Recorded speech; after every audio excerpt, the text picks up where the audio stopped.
Hi there, Sam here, and Happy New Year. Welcome to my channel. I'm super happy that you're here today. And let's do a quick show of hands. Who here is really happy that 2020 is over? Hallelujah.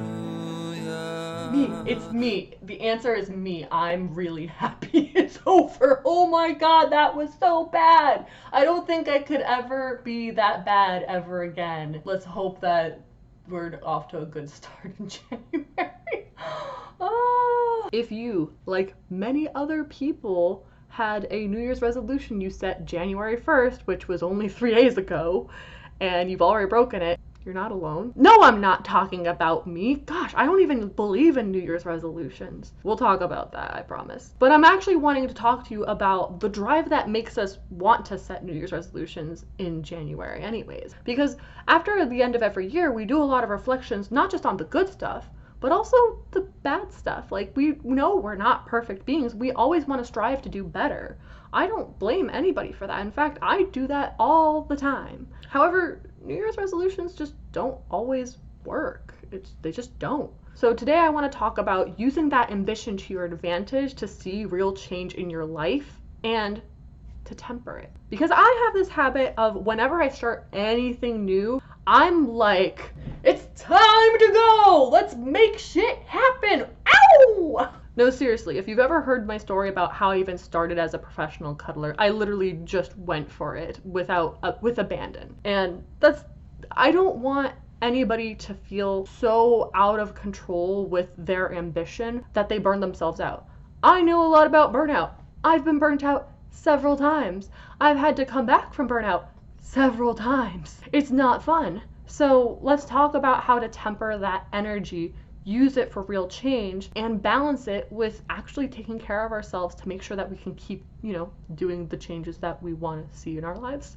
The first thing is, I did say before that I don't believe in New Year's resolutions. However, I started to do something a couple years ago where I do 90-day sprint. And I did that, and I started with the ketogenic diet because I've heard a lot of good things about the ketogenic diet, and I heard that it's so helpful for not just your health, your weight, but also your mental clarity. So I wanted to test it out, and I liked the diet. I really enjoyed how I felt on that diet, and I also saw how unsustainable it was for the lifestyle that I had at the time. So I actually cut short because I wanted to have chocolate on Valentine's Day.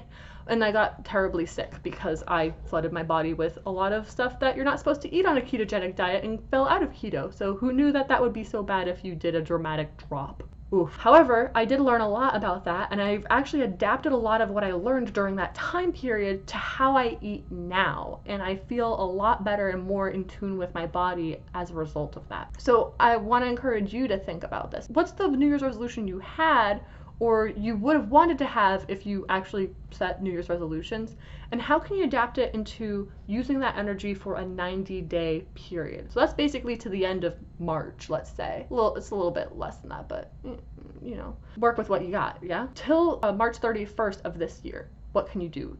Instead of thinking of December 31st, because that's a long time, as we know. That last year was a long decade, okay? Number 2, funny enough, is the 2-minute rule. So you've probably heard the 2-minute rule as a productivity rule, saying if the task takes less than 2 minutes, do it now. And that's a good rule, but there's another 2-minute rule that James Clear had made, and that was simply to form a habit. Instead of making a habit, form a 2-minute habit that completes the task for the day. Because guess what? We're humans and we like checking things off a list. I don't know about you, I still write things down on lists, even if I have electronic stuff. And I love crossing out. The act of going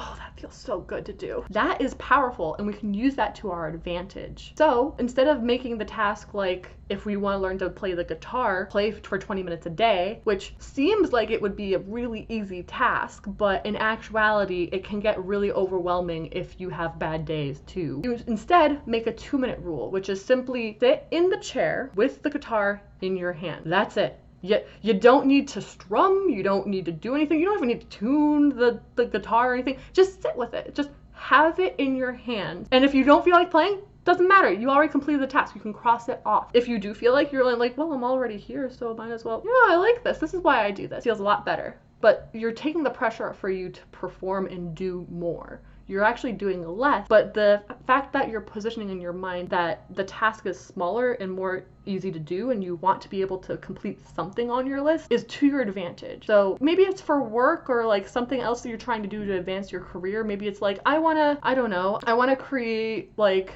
a spreadsheet that makes my life easier. Open Excel. That's it. Just open Excel. You don't have to do anything else. Just open it. And then you completed it. Maybe you're a husband that doesn't really know how to cook and you're like, I want to surprise my wife with something. I want to start learning how to cook. Maybe it's not even trying to make something every day or a week or anything like that. Maybe it's just sit with a cookbook in your lap. You don't even have to open it. Just have it in your lap. So it's like the intention is here and I completed the task. Do I have the energy to keep going and open the book, look at recipes, see how things are done. Sorry, I have some hiccups here.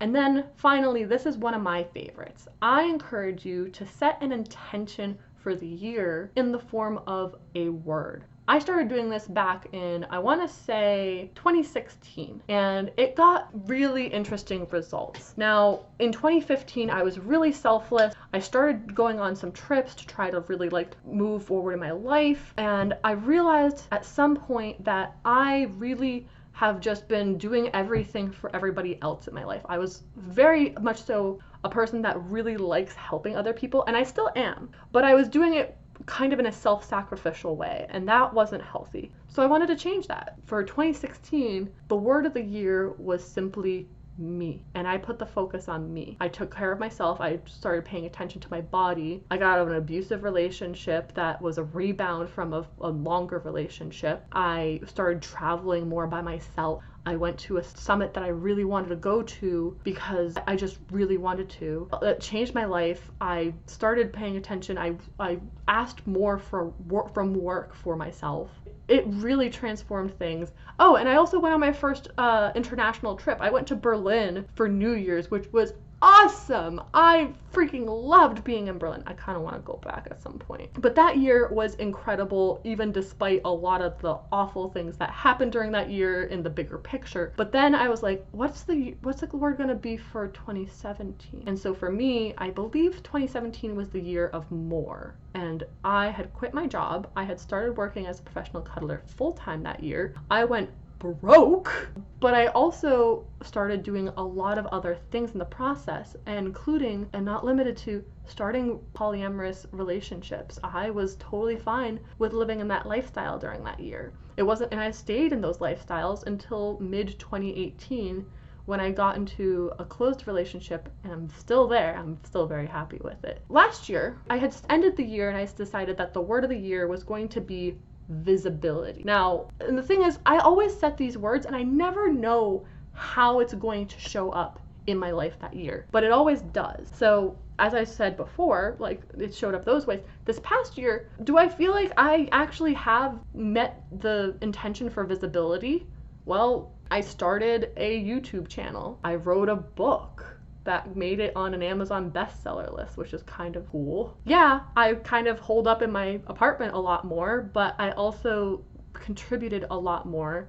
I did a Help a Reporter Out challenge and got a lot of interviews and mentions in other applications. And I started to get a lot more help from my assistant around my social media. I would say for the most part that visibility has not been an issue for me. In fact, visibility has been a success this year. So even though I started the year and I'm like, I don't know how this is going to show up, by the end of the year, I'm like, yeah, I met that. So it does feel a little more vague and ambiguous, and you're like, I don't really what? But it does make a difference. And if you are curious, what's my word for this year? Steady.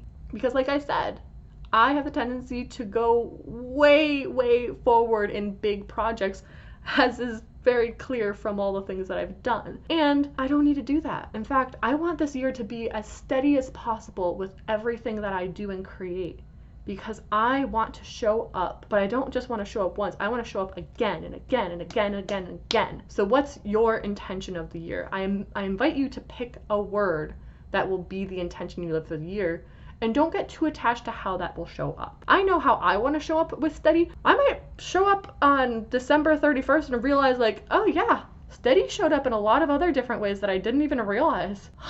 So I hope this gives you some value and direction on how you can hopefully move forward, even if you've already destroyed your New Year's resolution. I want you to be able to have energy and like all of the things that you want to improve in your life moving forward. If you like this video, please don't forget to like it below. Feel free to subscribe for us. And if you are a professional cuddler and you want to be more steady in your business, I am actually creating a membership community and a Cuddle Business Basics course. So if you are interested in either of those, I invite you to click the link down below, and you start with a little quiz to find out a little bit more about your business. So again, hope you got value out of this, and I'll see you next time. Bye for now.